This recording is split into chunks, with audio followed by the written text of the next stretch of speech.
Welcome back, fellow armchair generals. This is Gamer 1745 here with my continuing playthrough of Hearts of Iron 3.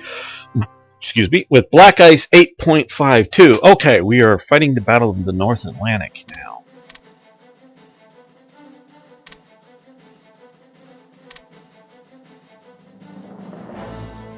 Hopefully trying to sink some of these guys.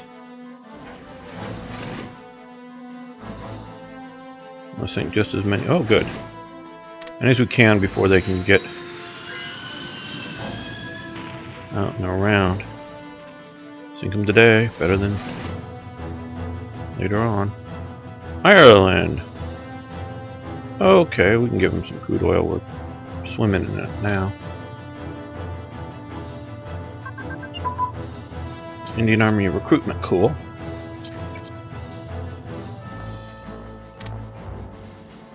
Okay. We're going to let that go now that we're at war. Now it's construction of a bunch of colonial type units. And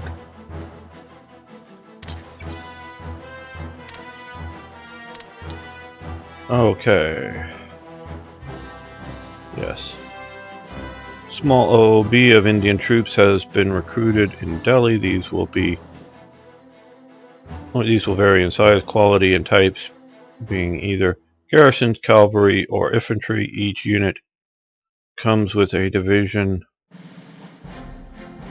or as a division with supporting elements. Cool. Let's go look at Delhi. That's up here, I believe. Is this it? Yes. Okay, so we have a garrison unit, which of course need manpower to fill out and whatnot, but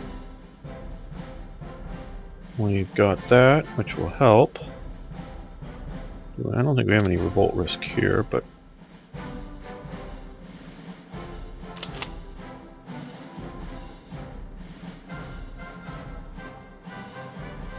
Chittagong? Well, let's set him over there. We may end up using them somewhere else. Okay, good. Now. No, I want... Okay, that's a bomber group, so I presume, I have not looked, I was going to make it, I haven't made look at air units yet. Just been too busy, guys. Okay, so I'm trying to mod TRE, trying to do the channel, trying to do some other TRE, you know, or BICE TRE, trying to working out Hearts of Iron 4 TRE, working on that project, can't say really how it's going too much because just can't say yet. So, but I'm working on it. So just busy with all kinds of things. So if a few things are slipping through the cracks, I'm sorry. We're trying to get better. But this should be a just a regular RAF type group. So what we're going to do here is, well, let's prioritize that, and we're going to give these guys to the 14th group here. Oh well, maybe not. Is there another one that we should do first? Okay, the 30th group would bomber, 14th fighter, I believe. Let's say fighter. Yeah, okay, so these should all go to the 14th.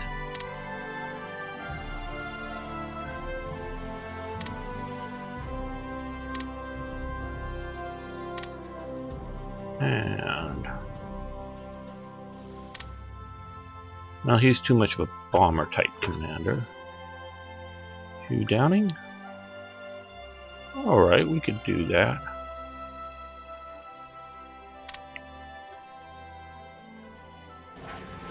Okay, now let's switch him to fighter command. Fighter command air wing, there we go. Now he's also leading fighter command, as in no, as in the ground sort of commander as well. Get those guys up and going for coming fight. You can see we're producing a lot of units. Well, a lot by British standards, I guess. Submarine crew. Birthing advance. Like I say, I'm not entirely in favor of having to do these and then these. I agree that you shouldn't be able to, or it wouldn't be good, whether you should be able to or not, is, you know, max out engines all the way to the top and not do any of these other things or something. That's getting way out of balance, but I'm a little more restrictive than I would choose fire control.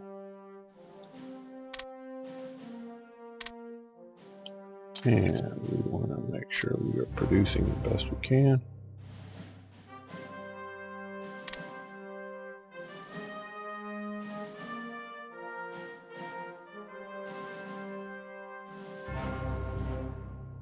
And again, if you guys have any suggestions, I'm only like a day or two playing ahead than from what you're watching here, so. Oh, the grass spay. Spree spay.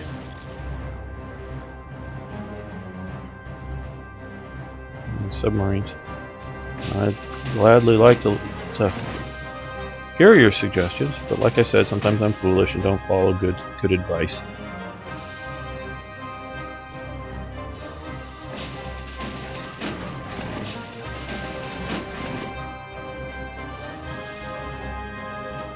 Oh, looks like he'll get away. I'd like to have taken him down.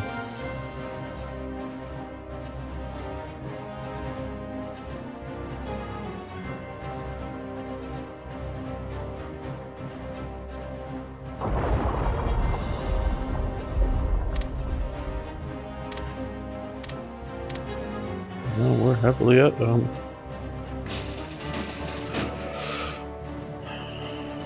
Heavily searching this area for them.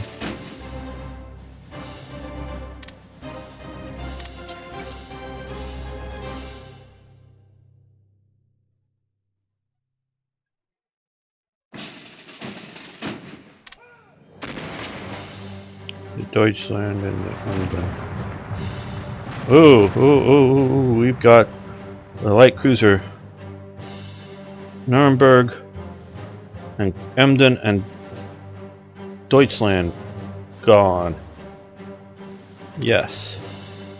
Good moves there. This is pretty exciting, the naval battles. In some ways a little more hands-off than the land battles in that I'm not telling each like division to attack where and whatnot.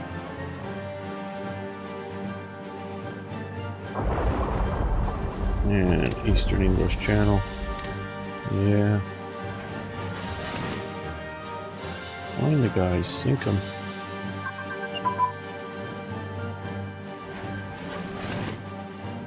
Got a naval bomber out there to try to spot me. Okay, bridging equipment, good. We'll be able to get across rivers more effectively. And we're going to let that go since it's 1940 tech, and we're in 1940, and that's an important one. But pretty soon we need to shift things over to the infantry to get there.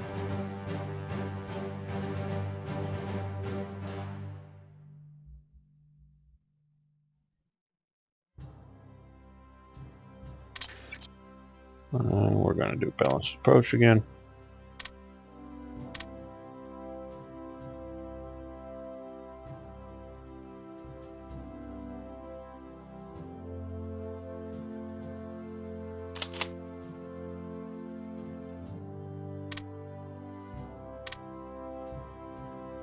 Well, we're battling there.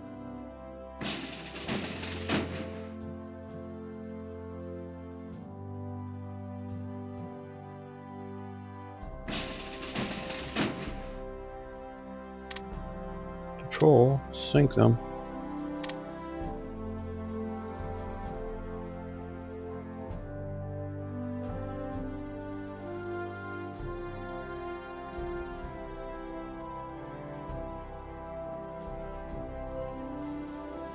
Oh good, the West's fallen. Out here. Good to have these guys out here, but I want to keep them from coming into here and getting slaughtered by the Navy. Or by the air. How are these guys doing? Well, they're being mauled a bit. They're being hit by a lot of units there. Good way to train up their leaders, that's for sure. It's going to cost them a lot of infantry. Okay, self-propelled artillery brigade. That allows us B artillery. And we'll grade out. And negative by 1. Okay. We shifted some leadership over to officers because we have been getting down, and even more so.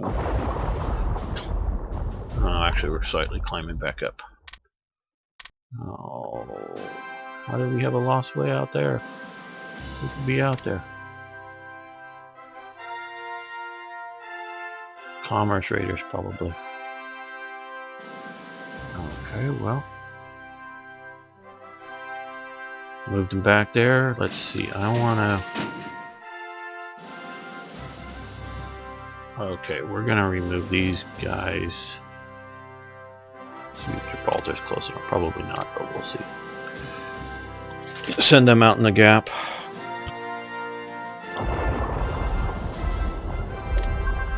That's in where we're hitting them hard. Trying to, at least. Okay, African Army recruiting. Okay, now we're into 41, so we'll stop that, but we will... Well, that just gets us back level. And yes, we want some African units to the front.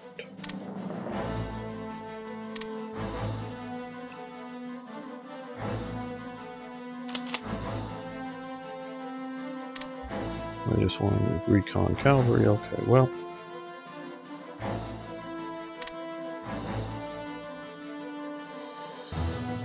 These might be able to take on Italy here. That's our infrastructure. Okay, well.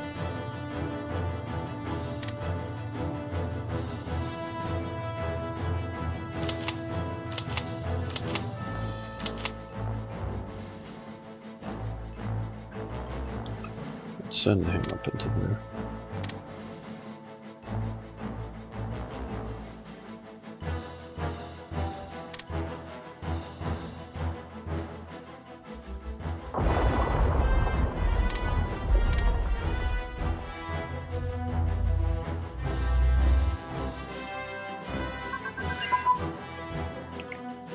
Artillery unit command and control advance.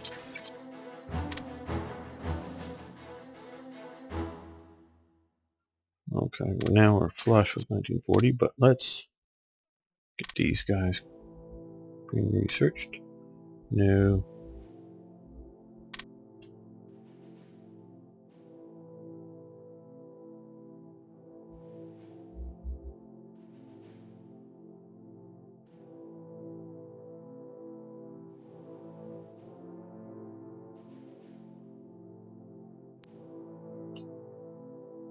I set my transport unit there.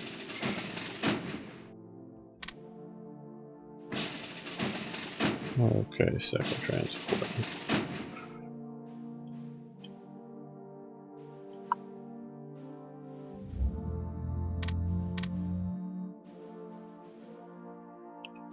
Okay, now I want to load these guys on here.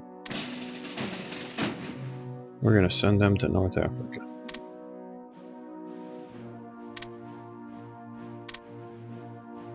Right now I'm not worried about enemy interception. Maybe I should be, but I'm not worried.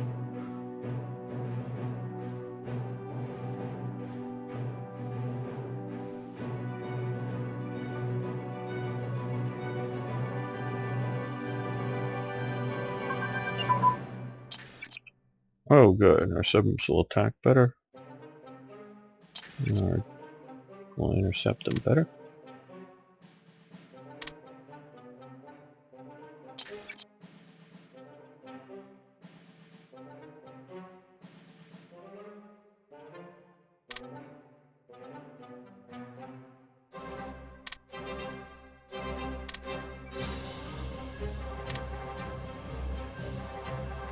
These two more divisions here.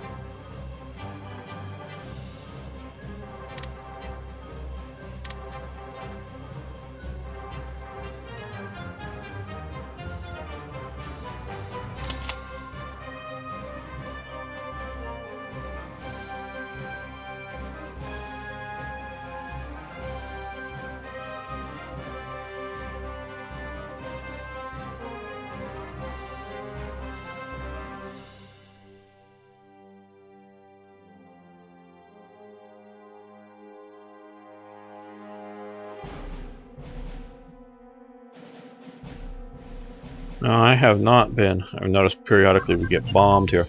I have not been adding anti-aircraft units to these units. Primarily because we won't be getting dual-purpose guns anytime soon. And two, we just don't have the slots for them. It's not so much I don't want to build them or don't want to have them. But which one was it that just tank radio?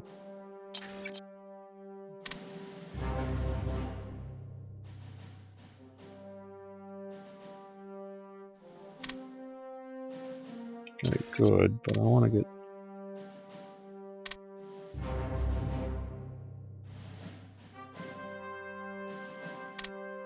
these guys up and going.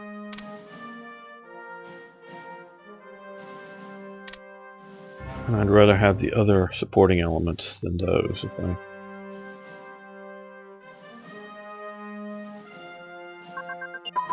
I've got to choose. Assault weapons, okay, good. And yeah, we're gonna let those go. I'm building most of these divisions with engineers, so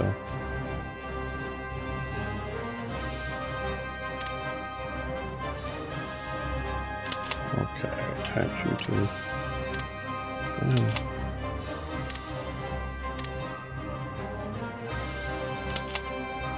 I'm far from sure that this is enough, these 3 corps, but I think that's about, well, maybe a division or 2 more, but that's getting about maximum I want to put into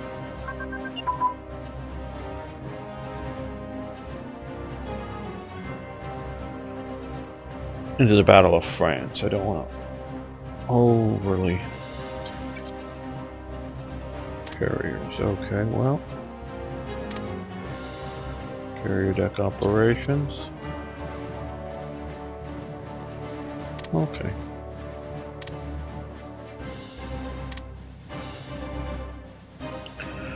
Don't want to overly commit here, because if we still get overrun, because all these divisions, quite honestly, are scaring me. And of course, the only thing that's keeping back is this impossibly strong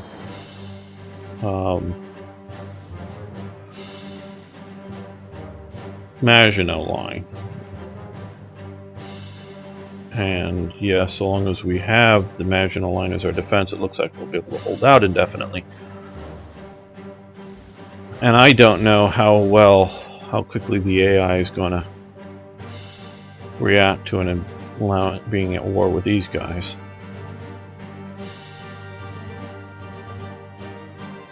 You know, I am tempted to try to, do this. I'm tempted to make the same mistake that the Allies made. Manstein's plan was, of course, to attack into here, which was the German High Command's original plan. They wanted to sort of repeat the Schlieffen plan to a large extent and come up through this way, but he wanted to come in here with a real but primarily diversionary attack and concentrate all the mobile forces, primarily panzer divisions, in here. But only after they moved basically the BEF and a lot of the French mobile units, some of their better units, up into here. And so they came in around through this largely undefended. So that's what I'm tempted to move up and try to defend, the Albert Canal and Antwerp here and try to battle it out. But then are they just going to plunge on through, whether by plan or by just simple, oh, we were French, we didn't AI, we are the AI French, and we're terrible, so we're not going to, defend it here, kind of thing, and just them come rampaging through, which I'm afraid they'll do. So yeah, so I'm probably going to stay down in here and just let these guys go. But again, I want your thoughts, if you've played it or haven't or whatever. I'd like to hear it. Okay, yes, we killed the Deutschland. The 7th Australian Division. When war broke out in Europe, Australia initially looked at forming one division with 20,000 volunteers. As the number of volunteers continued to increase, Australia formed the 7th Australian Division in February 1940. 2 brigades were formed for the division, and 1 brigade transferred from the 6th Australian Division. Historically, the 7th Australian Division served in the Middle East, Syria, and Lebanon before being transferred to the Pacific. Okay, now, I know many of you are World War II buffs. I know many of you are historians. I don't know how much you know about World War I. There were several incidents during World War I that really upset Australia in regards to Britain. Including, if I have my history, there's the movie Breaker Moran, and that's partly where I get some of this stuff from. If I'm not mistaken at the time, and I don't know currently or whatever, Australia did not have the death penalty, and so they were greatly incensed when, I think it was in the Middle East somewhere, but I don't think it was on the Western Front, but that some of the Australians were, who I did watch the movie, and it's been a long time, so I sort of forget whether they were they deserted or just simply fled battle. Hey, battles get terrible, people run away in fear. And the British Army, of course, at the time, would shoot people who ran away in fear. Not always, not every time, and at different times of the war, they became more sensitive to it as the tragedy of the war continued. But they sort of imposed what was English discipline on Australian units. Now, yeah, and so all this really upset Australia vehemently because they executed these guys. And then also, some of the stuff I think was thought to be used well in the main. We also, if you read this 7 Pillars of Wisdom, if you've watched the T.E. Lawrence movies and read some other biographies, you know about Lawrence of Arabia, of course, and his sort of desert shenanigans out here. A lot of it was out into this area against the Turks, and he definitely did mess with the Turks pretty heavily. But what really it was the movement up through here of the British. Once the British really started getting moving, he was sort of the flanking rebellion out here that protected their flanks. So the main push was up through here, and that did, I think, fairly well, and the British handled that fairly well, and there were a lot of the Commonwealth troops involved in this front.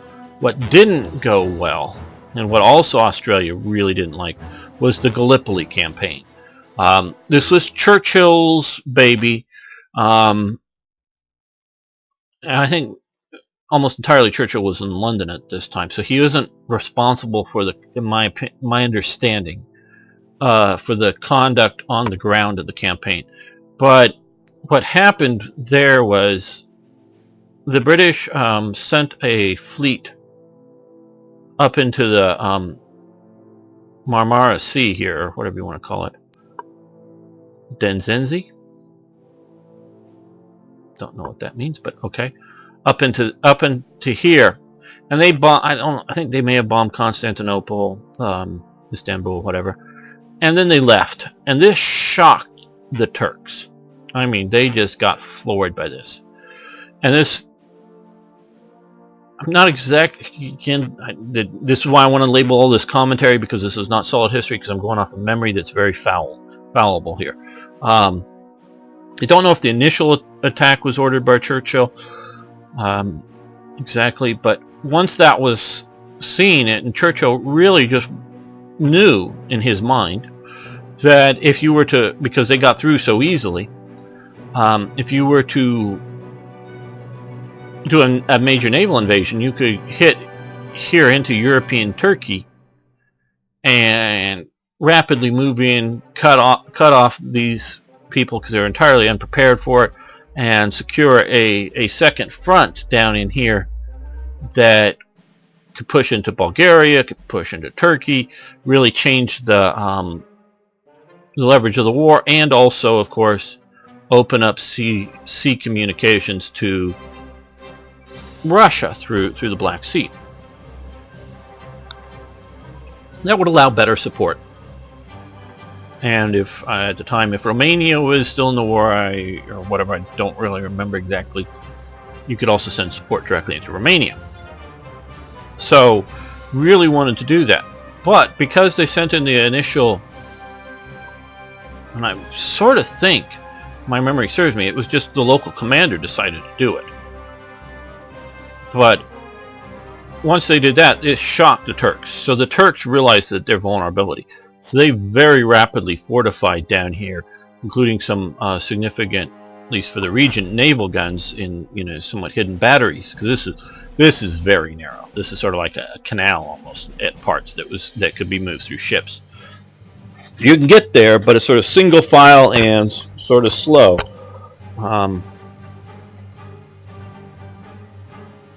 So by the time they got together the invasion that Churchill wanted to do, the Turks had they moved significant units down here, and they were much better prepared. And so when the Commonwealth troops, led again by the British, landed here, they did a miserable job. Initially, they came in and they wanted to secure their beachhead when the Turks weren't immediately able to counterattack because they didn't have enough troops to garrison everywhere effectively. Had they landed ashore and immediately pushed in, again, this was sort of what happened at Anzio, but had they been able to do it, they probably could have gotten off the beaches, as it were. I don't know if they would have been able to push up the peninsula. That's another question. But they got trapped on the downside of a cliff, basically. And so that was a really bad problem. Now, I don't know the terrain. They landed in a place that with, what was it, 1916 or whatever, technology. It was a suitable landing place. Some of these were a bit too cliffs, a bit too, rocky areas that boats couldn't land on at the time. Still, maybe couldn't land today. That's why they use helicopters to fly over and do amphibious invasions via the air. But, because it's right down here is where they landed, I believe.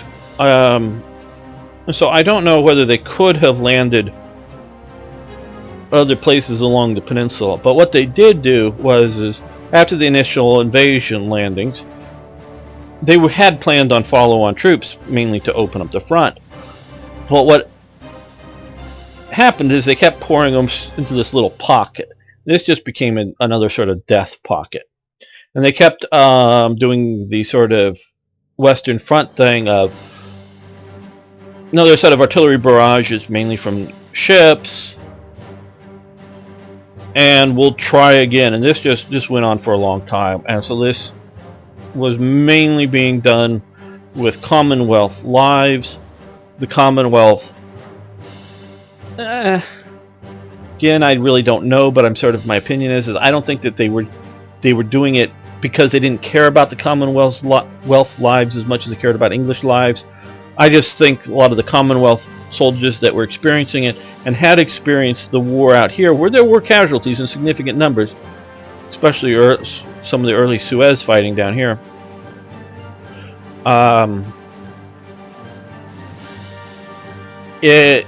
They hadn't, a lot of at least the troops that are involved in this area of the world hadn't been involved in the Somme, which, as I'm recording this, is the 100th anniversary today, or as the beginning of it, a part of the Battle of Somme.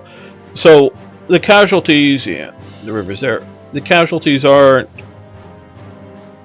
out of proportion to some of the major disaster battles that you could say were criminally mismanaged, and I could agree with that they were. But this is what a lot of the British leadership was used to on taking casualties, and I don't know the levels of Commonwealth participation in this part of the world, but I don't believe if there were much Commonwealth participation. And I know there were some Indian units in the Western Front and some other places, so I'm not discounting in a Commonwealth. I am considering India, but also I'm thinking of, and I'm pretty sure in the Western Front there's more Canadian, but I don't know, but Australia, New Zealand. But a lot of these units that were fighting in this part of the world hadn't, they hadn't experienced any fighting up here, and even their NCOs and junior officers hadn't served for a while here and then be sent to other units here, so they hadn't experienced that level of warfare. So it seemed like that they were just willing to throw Commonwealth lives away for British ends. So this really upset Australia overall. There are probably a few other things. I'm probably missing it. I don't know if Panzeroo can chime in on other things that, especially with World War I, really upset Australia, particularly with Britain. They had other previous reasons to be upset with them, and I'm sure post reasons to be upset with them, but with the British. And so you see this idea of, okay, another war in Europe. Okay, we'll form a division. It'll be 20,000 volunteers. We're not drafting anybody. You can go off if you want to fight. The bad, the guys are bad. The British are good, yes, but it wasn't politically sound at that time, really, to go, we're all in, and we're going to start drafting people to fight in a war in Europe again, whatever the stakes may be. Now, as this shows, that there were, even after that, even with all their fathers, uncles, older brothers, whatever it may be, having experienced, died in, whatever, the last war, there were still a lot of volunteers to come and fight. Now, as also the end of it is a lot of that energy and effort gets transferred back to the Pacific, I think, for a couple of reasons. One, once America is in it, the manpower itself isn't as critical to the British success. Two, obviously, you're facing Japan.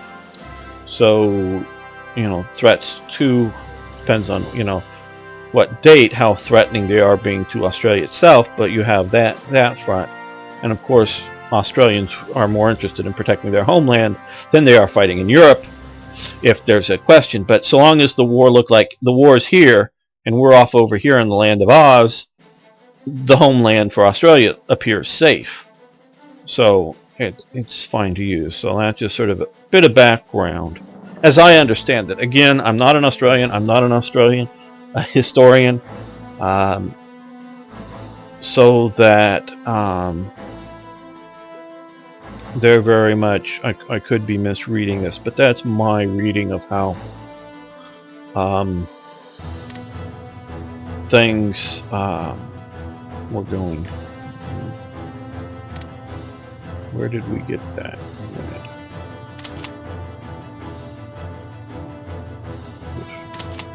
Okay, we're in Cairo. Oh, cool. Okay, Japan announces record budget. The Japanese Diet, that's their parliament, announced a record high budget, over half its expenditures being military related. King, we should keep an eye on the Japanese. Yes, we know that. Okay, dispatch the British merchant shipbuilding mission. It could be Your Majesty. Get rid of King and just Your Majesty.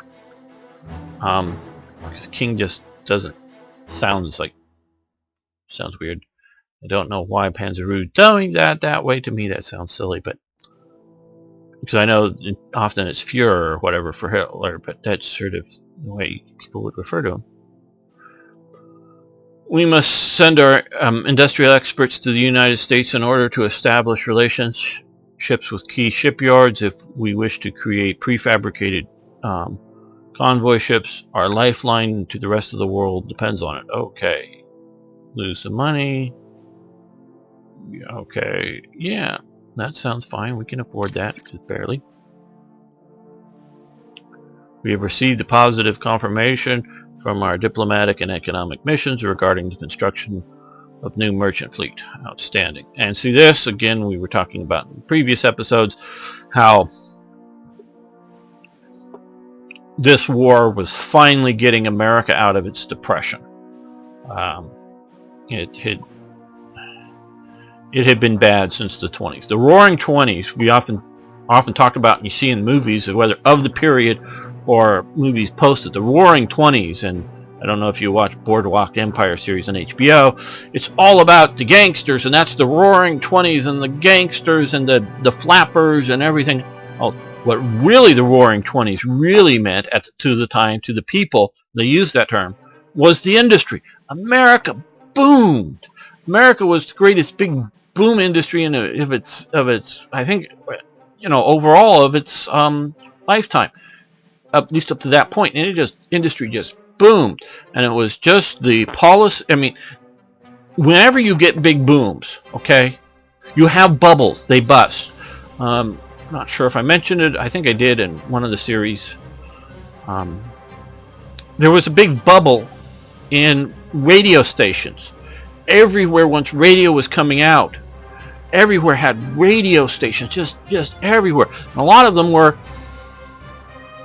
down in a county area, which is smaller than these provinces. It would be this little county, that little county, and so there'd be 2 or 3 little radio stations, and they they weren't chain stores. They were like mom and pop general stores. Buy your lumber wherever. We're advertising them, and it was fairly cheap advertising because it was fairly local, but a lot of these little radio stations were going on, and everybody started pouring money into investing into these radio stations. Well, there were too many of them because people were getting more and more radios, yes, but there were just too many of them, and a lot of them, because of the power and the broadcasting equipment required, they were, like I was saying, sort of countywide. Once they got the technology that you could start broadcasting statewide, and then the networks that set up CBS, I believe, was one of the radio stations back then. Yeah, it was CBS. That's Columbia Broadcasting System.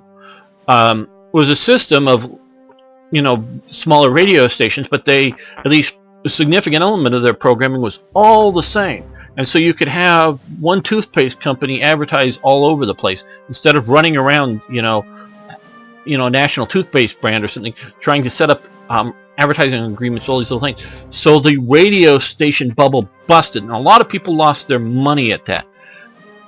But the radio industry didn't die away. It got bigger. But all the people that invested in all these little radio stations went poof. That's sort of like some of the internet bubbles that have happened. All these companies show up, a bunch die out, but if you start regulating to protect them, you stop growth. But if you let a bunch die, but more come in, you're fine. And so this is, again, my diatribe on the American economy is once FDR, because he was a liberal progressive, very much so, no one can in any informative fashion disagree with that statement. He was a liberal progressive. How progressive, how liberal, you can maybe argue, but he was a significant liberal progressive. Once he went past to simply alleviating the worst economic consequences of the Depression, in the idea of making sure people had food, making sure that there were, what they called then often flop houses and other sort of basic places where you can get a bed to sleep, and just minimum sort of alleviation so the population didn't starve. Once he started going past that, and maybe doing some infrastructure projects, once he went past that with all the regulations to build his progressive, because progressives believe that they're progressing towards a socialist of some sort, I believe communist eventually, but at least to some degree some sort of socialist paradise. And he was using the disaster to remold, reshape, and develop in this direction.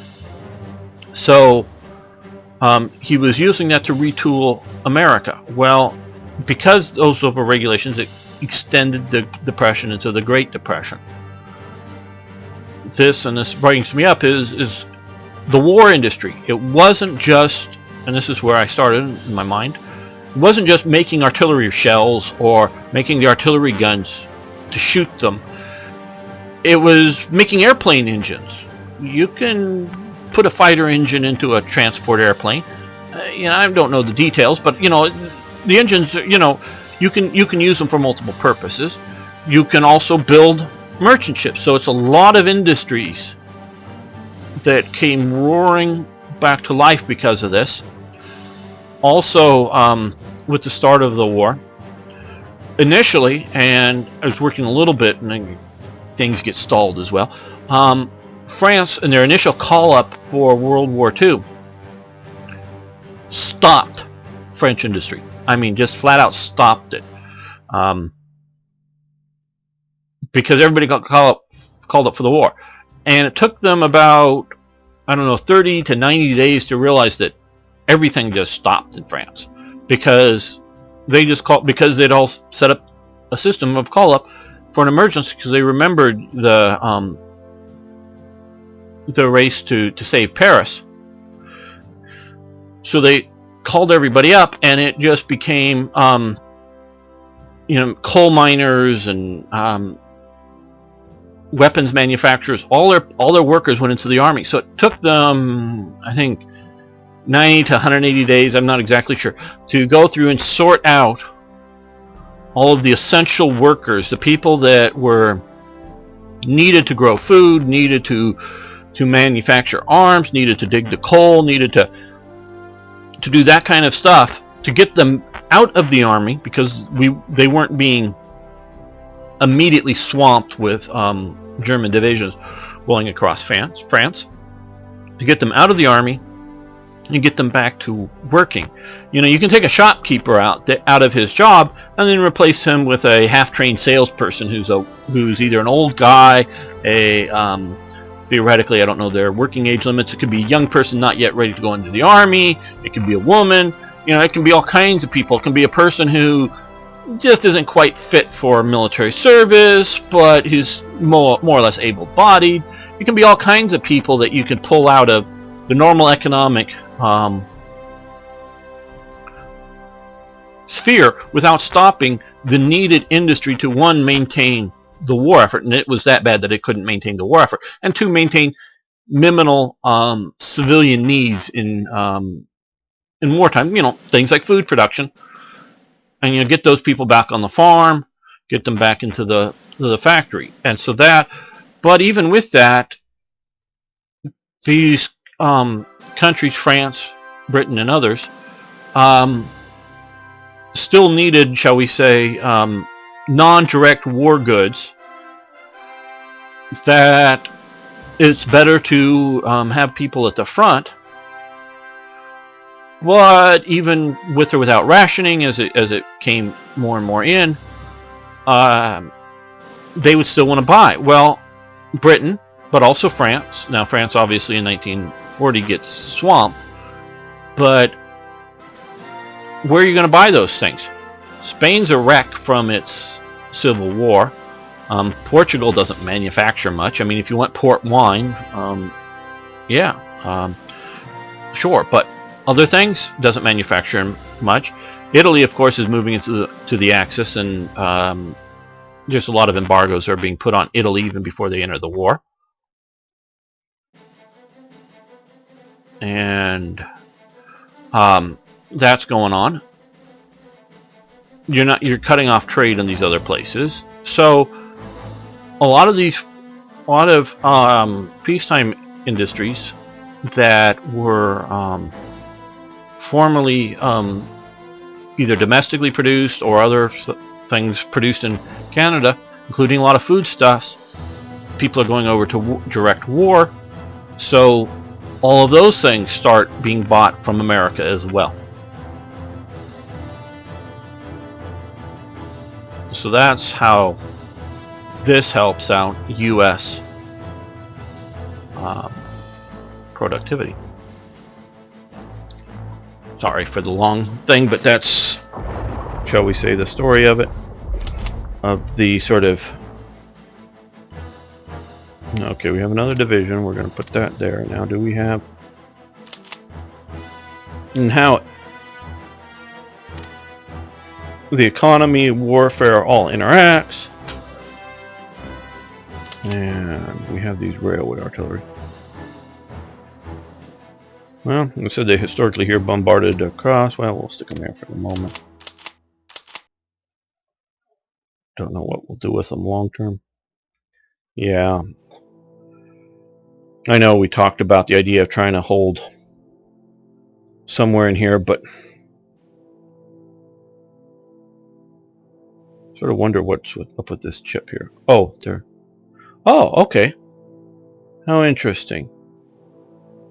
This is a German unit loaned to Slovakia. Or, Slovakia. Because that's, wondering why it was the blue-gray symbol, or around there. There just really isn't enough use in holding here, because you can't get in unless you get them in the Allies beforehand, and they're gonna collapse any moment here. They didn't get, since this didn't come in under the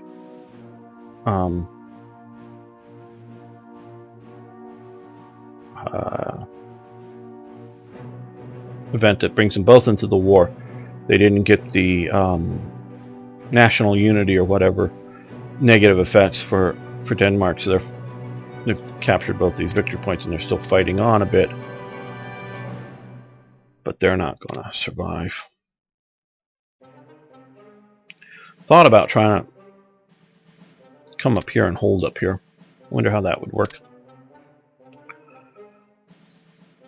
Have any of you tried getting up here before the Germans do and trying to hold in Narvik, keep the Germans from getting the steel bonus and keeping them on a narrow front?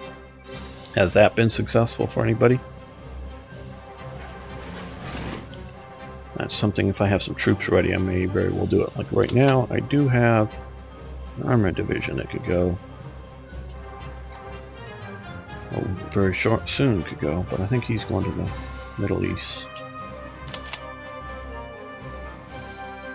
Here I've got, well, this is the tank corps, light tanks, infantry support tanks,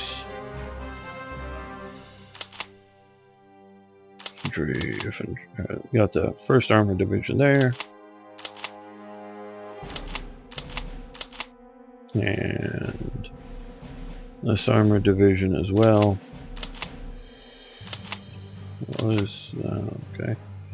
And this Armored Division here, battling here. Yeah, I am aware 3 Armored Divisions aren't going to defeat the German army, but I don't know anything that we're going to do will defeat the German army. Okay, fire control system trainings have advanced. Alright, that's good.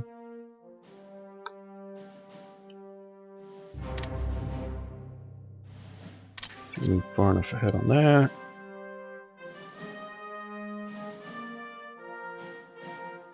Well, we're doing pretty well.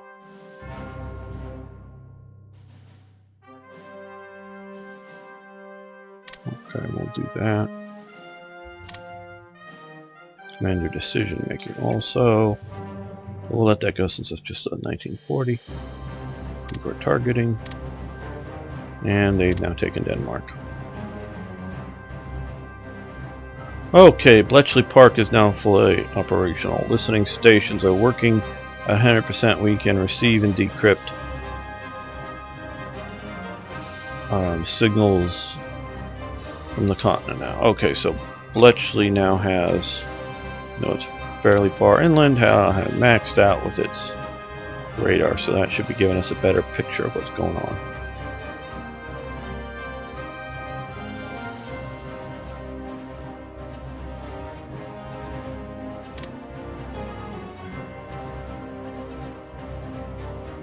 As the darkness falls over Denmark, the light goes out with German occupation. No, France, we're not giving you any Lend-Lease support. I'm trying to build up my forces as much as I can. Okay, well,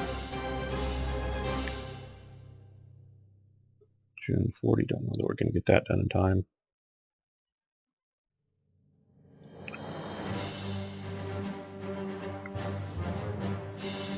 We need more convoys, here.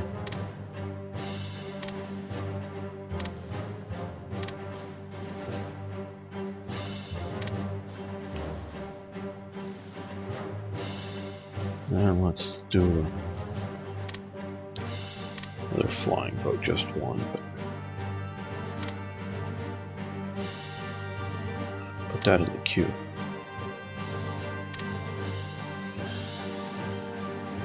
Okay, let's see. I guess temporarily these guys, well,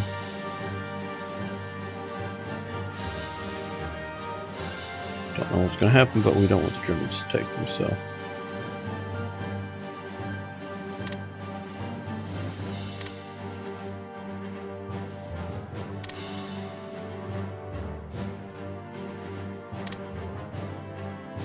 Iceland and Faroe Islands.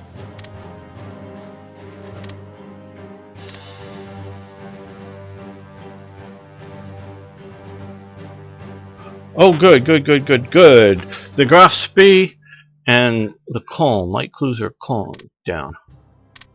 Well, that means our shipping is going to be that much safer. I don't know if they're, will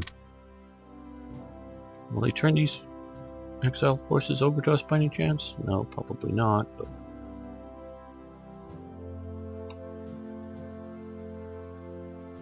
it does allow us if we need to. Oh, that's right. We sent these guys over here. I've been talking too much. Okay, now I want shipping. Okay, naval map load. Well, they're not there now, but they were.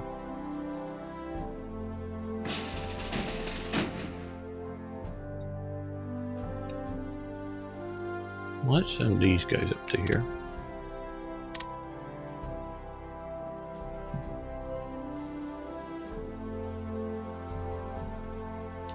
They were striking at us in here. And I thought it may have been some of their commerce raiders.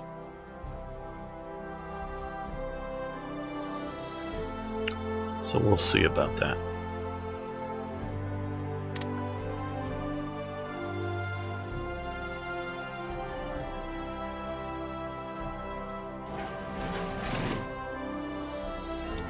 Come on, guys, spot them. That's what you're there for. Okay, direct fire unit command and control.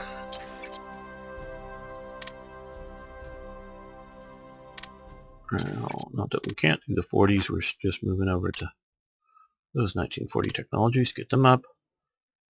HMS Iron Duke. The old battleship HMS Iron Duke is currently decommissioned and in despair. We can either put its weapons to use as coastal artillery or break her up for scrap.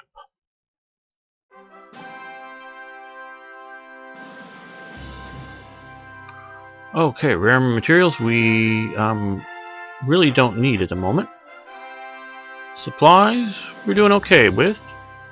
And metal, we're doing okay with as well. I'd rather just have her as a... like the Germans did... well, they didn't do, but Black Ice gives you the ability to revitalize a couple of coastal battleships that Germany broke up. I don't know that Germany made the wrong decision, but I probably would have tried to keep them as... well, yeah, we'll see about this. You may go, well, what do you need the coastal battleships for? Because they are...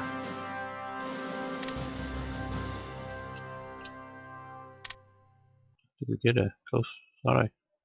oh, Iron Duke's guys. Oh, okay, they're up here. Well, we can leave them there for the moment. Good.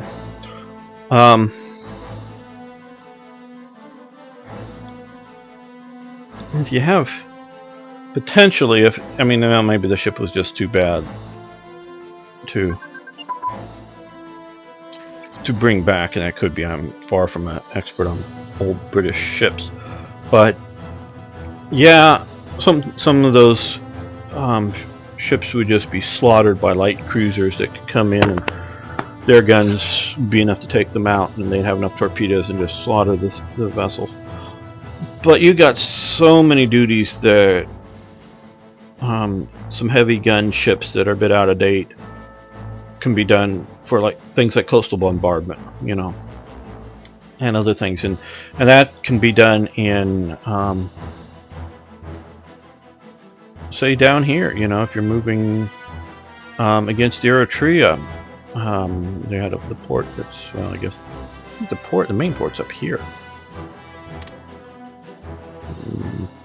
Screwy Hearts of Iron. I think the main port is here, but whatever. Well, this may be where the railway went in. I don't know. You know, and you have secondary and other theaters that a few big old vessels that on their own in naval battles would be slaughtered, but would still have use. Okay, electronic computing machines have advanced. That means we'll have more leadership. Okay, that's good.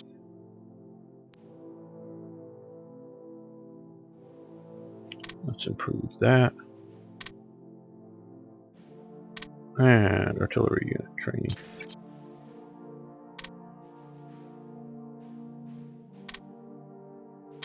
Let's switch that up to infantry anti-tank.